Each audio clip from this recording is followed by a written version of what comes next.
Se você depende da motivação para avançar, está em apuros.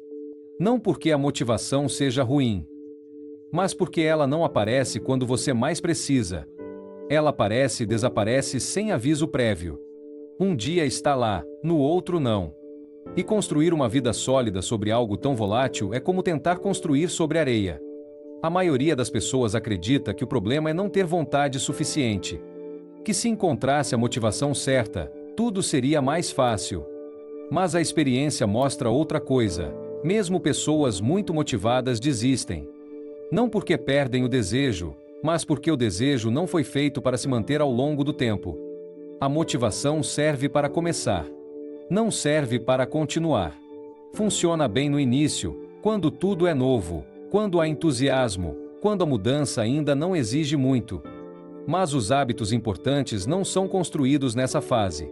Eles são construídos depois, quando a novidade desaparece e só resta repetição. É aí que a maioria falha. Não nos dias ruins, mas nos dias normais. Dias em que não há entusiasmo nem rejeição. Dias em que simplesmente não dá vontade. E se o hábito depende de dar vontade, esse hábito não dura. É por isso que as pessoas que mantêm resultados a longo prazo não confiam na motivação. Elas confiam em sistemas. Em estruturas simples que continuam funcionando mesmo quando o ânimo está baixo. Elas não se perguntam todos os dias se vão fazer isso. Já está decidido. Um sistema não precisa de emoção. Precisa de clareza. Precisa que a ação seja tão definida que não exija negociação interna. Quando há muito o que decidir, o cansaço aparece antes mesmo de começar. Quando o sistema é claro, a ação ocorre quase sem pensar. A diferença é enorme. Uma pessoa motivada luta contra si mesma todos os dias. Uma pessoa com sistema se apoia em algo externo ao seu estado emocional. E isso reduz o desgaste. Não elimina a dificuldade, mas evita a sabotagem constante. A motivação faz você se sentir capaz. O sistema faz você avançar. E avançar, mesmo que lentamente, é a única coisa que mantém um hábito vivo. Não o entusiasmo inicial, mas a continuidade mínima. Muitas pessoas fracassam não porque seus objetivos sejam muito ambiciosos, mas porque não construíram uma forma realista de sustentá-los em dias medíocres. Elas planejam sua vida para os dias bons e depois se surpreendem quando isso não funciona nos dias normais. Um sistema bem feito não exige heroísmo. Exige preparação. Decida antes o que será feito. Depois, reduza decisões futuras. Elimine o atrito. Facilite a ação quando a energia estiver baixa. Não busque se sentir bem. Busque continuar. Por isso, quando alguém diz não tenho motivação, na verdade está dizendo outra coisa. Não tenho um sistema que me sustente quando não tenho motivação. E isso pode ser construído. A motivação não é um problema a ser resolvido. É uma condição a ser assumida.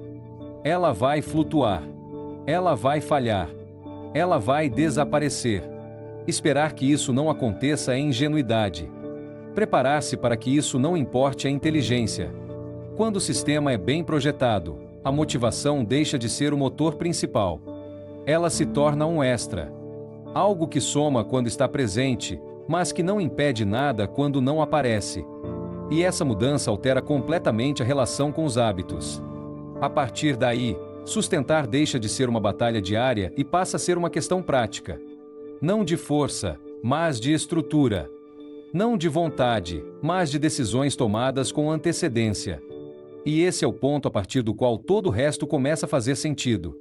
Se o sistema é o que sustenta quando não há motivação, então há uma pergunta inevitável que quase ninguém se faz com honestidade. O que é o mínimo que posso fazer, mesmo em um dia ruim, sem quebrar o hábito?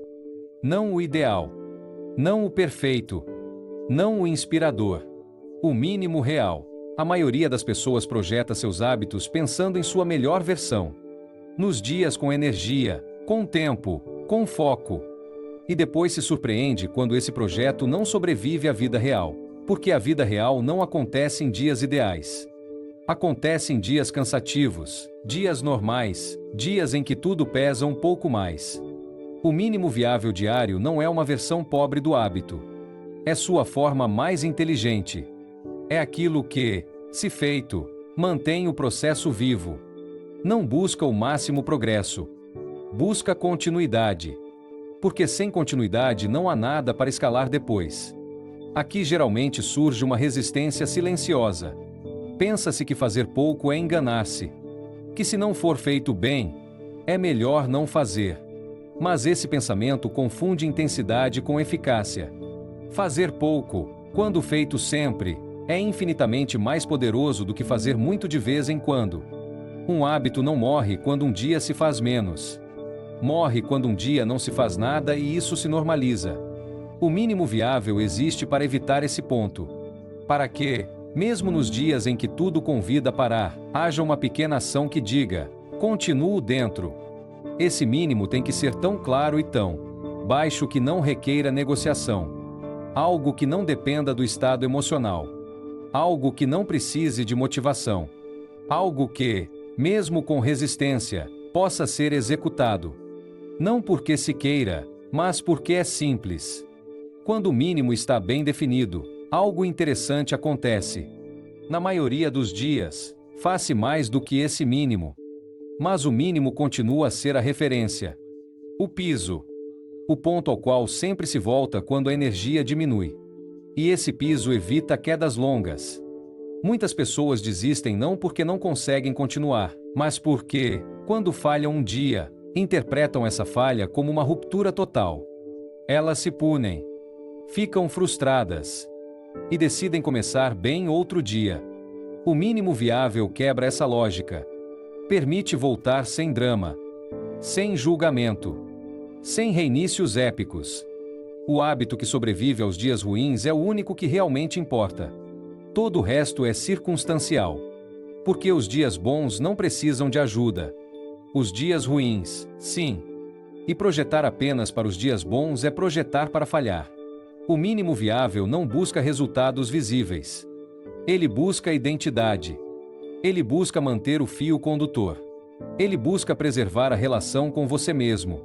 Cada dia que você cumpre esse mínimo, reforça uma ideia simples, mas poderosa. Mesmo quando não estou bem, não vou embora. E essa ideia, repetida ao longo do tempo, muda a forma como você enfrenta os processos longos. Você não tem mais tanto medo dos dias difíceis, porque sabe que há uma forma de atravessá-los sem quebrar nada. Você não precisa mais se sentir 100% para continuar. O mínimo viável também reduz o atrito mental. Não é preciso decidir quanto fazer a cada dia. Já está decidido. Nos dias bons, você flui. Nos dias ruins, você cumpre o mínimo. E essa clareza libera energia que antes era gasta em negociações. Com o tempo, esse mínimo deixa de parecer pequeno. Ele se torna uma base sólida sobre a qual se constrói mais. Mas nunca perde sua função principal: evitar a ruptura. Manter o hábito vivo quando seria mais fácil deixá-lo morrer. Não se trata de se contentar com pouco. Trata-se de entender que o pouco sustentado cria espaço para o muito. Sem esse espaço, todo grande esforço acaba sendo intermitente. Quando alguém aprende a respeitar seu mínimo viável, deixa de viver em ciclos de tudo ou nada. Não se exige mais heroísmo diário. Exige-se presença. E essa presença, embora discreta, é o que sustenta a mudança real. Porque, no final, não ganha quem faz mais em um dia. Ganha quem continua fazendo algo todos os dias, mesmo quando esse algo é pequeno. O problema geralmente não é a falta de esforço. Geralmente é o ritmo errado. Empurra-se demais quando a energia e abandona-se quando essa energia diminui. Confunde-se avançar com acelerar. E essa confusão acaba cobrando seu preço. O ritmo é o que permite permanecer. Não tem nada de espetacular, mas tem algo decisivo. Pode ser sustentado. A intensidade, por outro lado, exige condições especiais. Exige vontade, tempo, foco, emoção. E essas condições nem sempre estão disponíveis. Um ritmo correto não exige heroísmo diário. Exige regularidade. Exige uma cadência que se encaixe na vida real, não em uma versão idealizada de si mesmo. Quando o ritmo é realista, o hábito se integra. Quando é muito ambicioso, torna-se um fardo. Muitos projetos não fracassam por falta de intenção, mas por excesso de exigência inicial. Começa-se forte, exige-se demais, queima-se rápido. Então vem o cansaço, a frustração e, finalmente, a desistência. Não porque não fosse possível continuar, mas porque o preço energético era muito alto. O ritmo adequado permite algo fundamental: avançar mesmo quando o dia não acompanha. Não porque o esforço seja mínimo, mas porque é calibrado. Não transborda. Não invade tudo. Mantém-se dentro de limites que podem ser respeitados mesmo em semanas difíceis. A intensidade cria picos. O ritmo cria trajetórias. Os picos chamam a atenção. As trajetórias mudam destinos. Mas as trajetórias só existem quando o passo é constante, não quando depende do estado emocional do momento. Quando o ritmo está bem ajustado, a mente deixa de resistir tanto. A ação já não é percebida como uma ameaça ao equilíbrio do dia. Ela se torna parte do dia.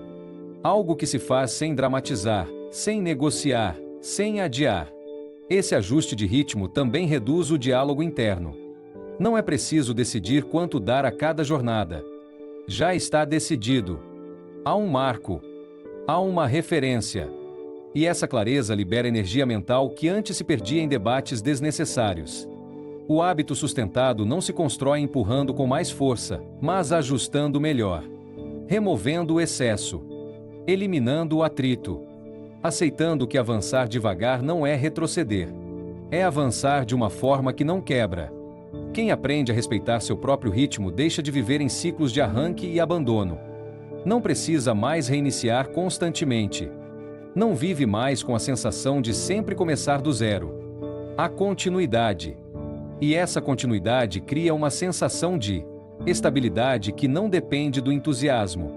O ritmo correto também ensina a paciência prática. Não a paciência passiva de esperar, mas a paciência ativa de continuar fazendo o que precisa ser feito sem exigir resultados imediatos. Essa paciência não se aprende lendo. Aprende-se praticando.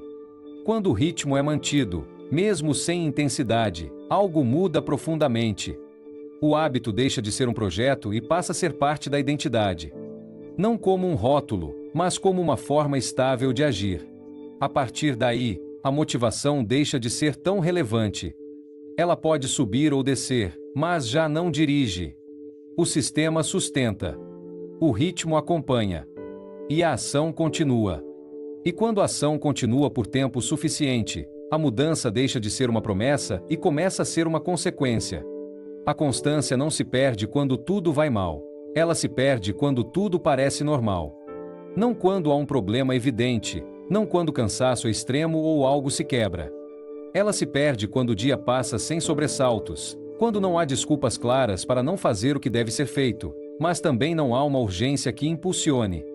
É nesses dias silenciosos que quase tudo se define. Os dias difíceis chamam a atenção. Eles obrigam a reagir. Os dias normais passam despercebidos. E é precisamente por isso que são tão decisivos. Neles não há pressão externa, não há drama, não há consequências imediatas. Há apenas uma pequena escolha que ninguém vê. Em um dia normal, a mente começa a suavizar os compromissos. Não com argumentos fortes, mas com raciocínios confortáveis. Hoje não acontece nada. Hoje posso fazer isso depois. Hoje posso pular isso sem consequências. E como nada grave acontece naquele momento, a decisão parece inocente. Mas essa inocência se acumula. A constância não se quebra de repente. Ela se dilui. Um pequeno adiamento hoje, outro amanhã, mais uma exceção depois. E quando você percebe, o hábito já não existe mais. Não porque tenha havido uma grande falha, mas porque houve muitos dias normais mal administrados. É por isso que os sistemas que funcionam não são projetados para os dias ruins. Eles são projetados para os dias normais. Para aqueles dias em que ninguém pressiona e nada incomoda.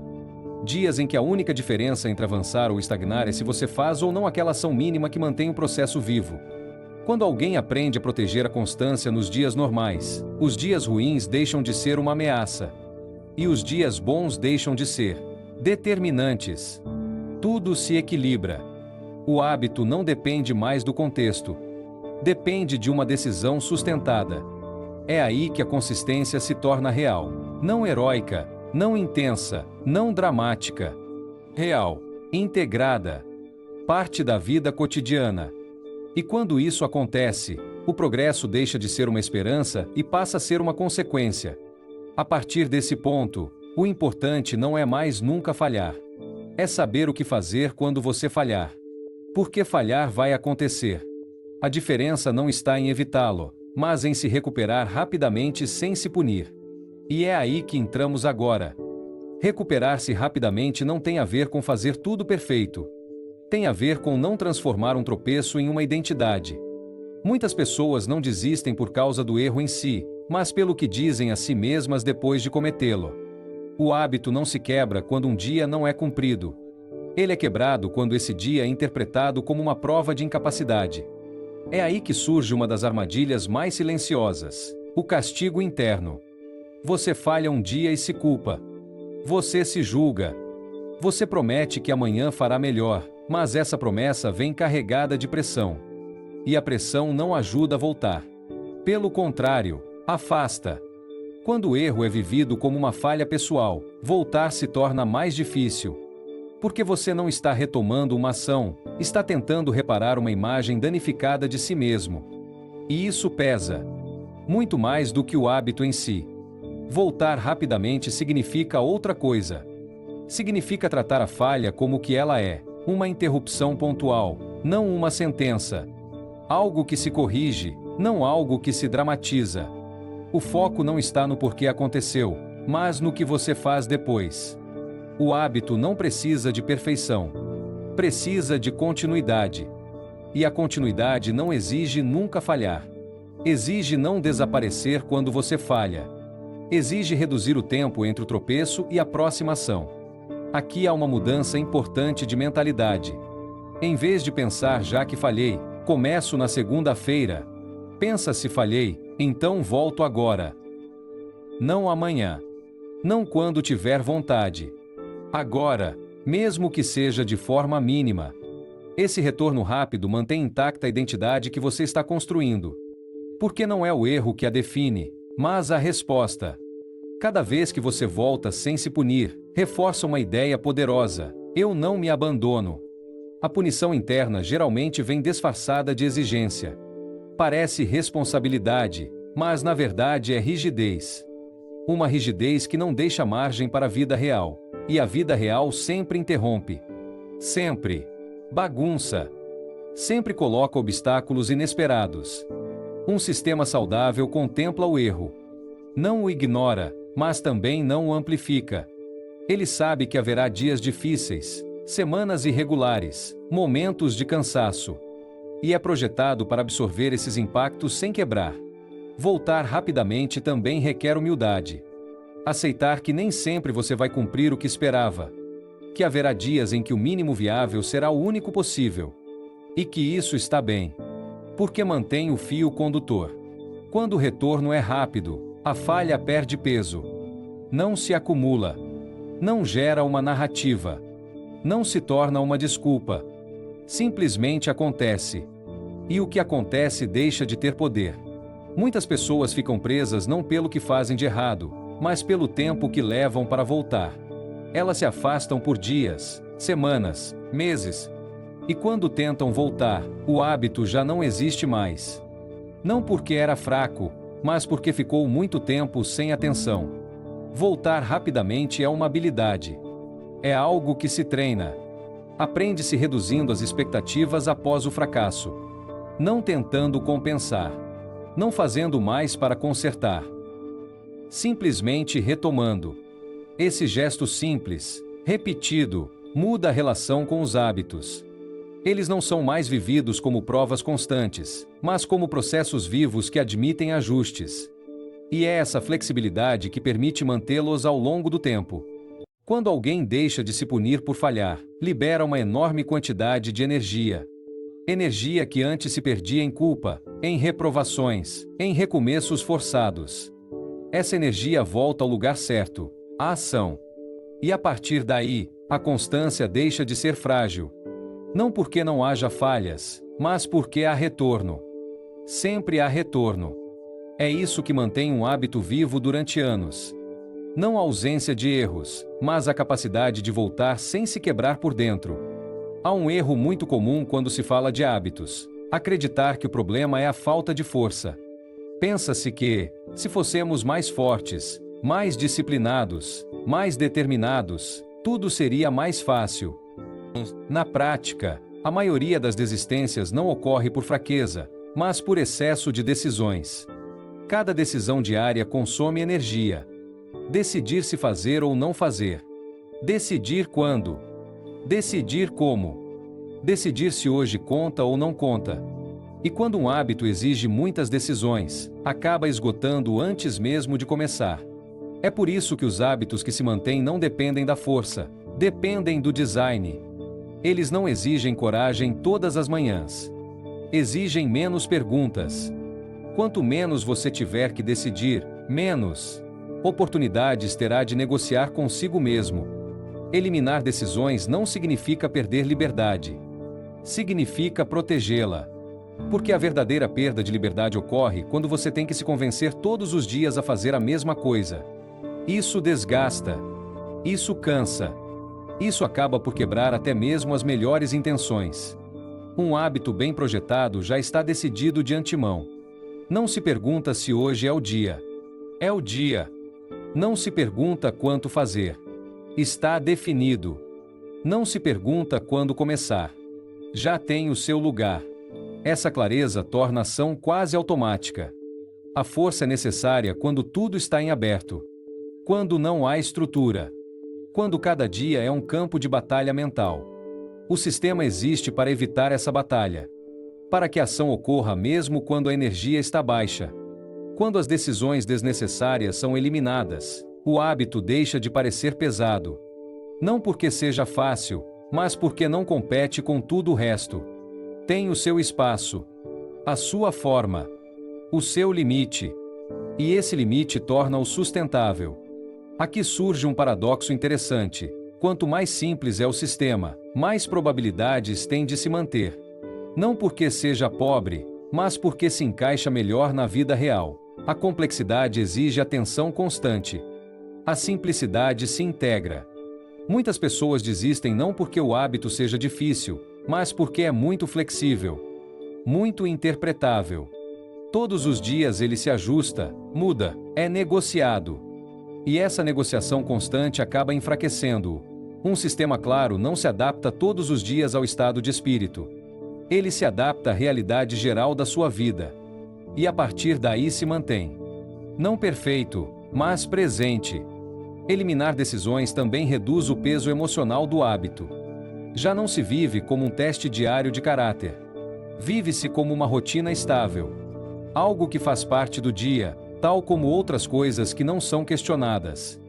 Quando a força deixa de ser necessária, o hábito deixa de depender do humor. E quando deixa de depender do humor, começa a sustentar-se sozinho. Esse é o ponto em que o hábito deixa de ser um esforço consciente e começa a ser uma expressão natural de quem você é. Não porque você declara isso, mas porque você o pratica sem dramatizar. O hábito não é algo que você faz. É algo que representa você em ação. Não como um rótulo, mas como uma evidência cotidiana. Você não é constante porque diz isso. Você é porque age de uma forma reconhecível, mesmo quando ninguém está olhando. A identidade não se constrói com grandes decisões pontuais. Ela se constrói com pequenas ações repetidas que deixam de ser negociadas. Cada vez que você age de acordo com o que decidiu ser, você reforça essa identidade. E cada vez que você negocia, você a enfraquece. É por isso que os hábitos mais importantes não são os mais espetaculares, mas os mais estáveis. Aqueles que são feitos mesmo quando não há vontade. Aqueles que não dependem do humor. Aqueles que sobrevivem aos dias normais. Quando o hábito se torna identidade em ação, você não o vive mais como algo externo que precisa ser mantido. Você o vive como uma coerência interna que precisa ser protegida. Abandonar não é mais apenas deixar de fazer algo. É romper uma relação consigo mesmo. E isso pesa mais do que o esforço de continuar. É aqui que tudo se encaixa. A motivação deixa de ser necessária. A força deixa de ser central. A negociação é reduzida ao mínimo. O que resta é uma forma de viver mais simples, mais clara, mais alinhada. Você não precisa de mais vontade. Você precisa de menos negociação. E esse é o compromisso real, não com o resultado, não com a perfeição, com você. Se eu tivesse que deixar uma única coisa escrita para você, seria esta: meu hábito inegociável é. E eu o mantenho mesmo quando não tenho vontade. Não como uma promessa grandiosa, mas como uma decisão prática. Algo que se faz.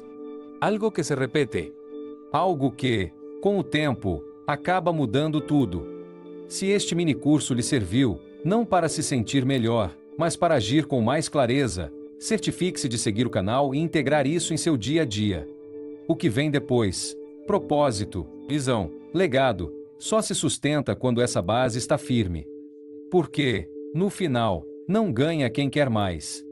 Ganha quem se afasta menos. Pare um momento. Não para responder em voz alta nem para analisar nada, mas para ser honesto consigo mesmo.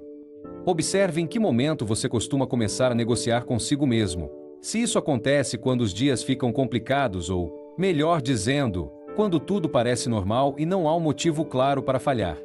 Pense em qual hábito você diz que é importante para você, mas só pratica quando tem vontade, e quais coisas você entendeu muito bem nos últimos meses, mas não conseguiu manter ao longo do tempo. Pergunte a si mesmo quantas vezes você confundiu o cansaço com um sinal para parar e que parte da sua vida melhoraria radicalmente se você parasse de abandoná-la silenciosamente. Se ninguém fosse julgá-lo e você não tivesse que se justificar para ninguém, você saberia exatamente qual hábito escolheria como inegociável.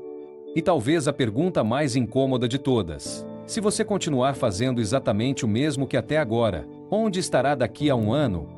Faça uma pausa aqui. Não para responder hoje nem para tomar decisões impulsivas, mas para lembrar dessas perguntas quando chegar um dia normal, um daqueles em que ninguém pressiona e nada parece urgente. Porque é nesses dias, sem barulho e sem drama, que quase tudo é decidido. Você não precisa de mais vontade. Você precisa de menos negociação. Porque os hábitos não se quebram quando tudo vai mal. Eles se quebram quando tudo parece normal. E você decide não fazer nada,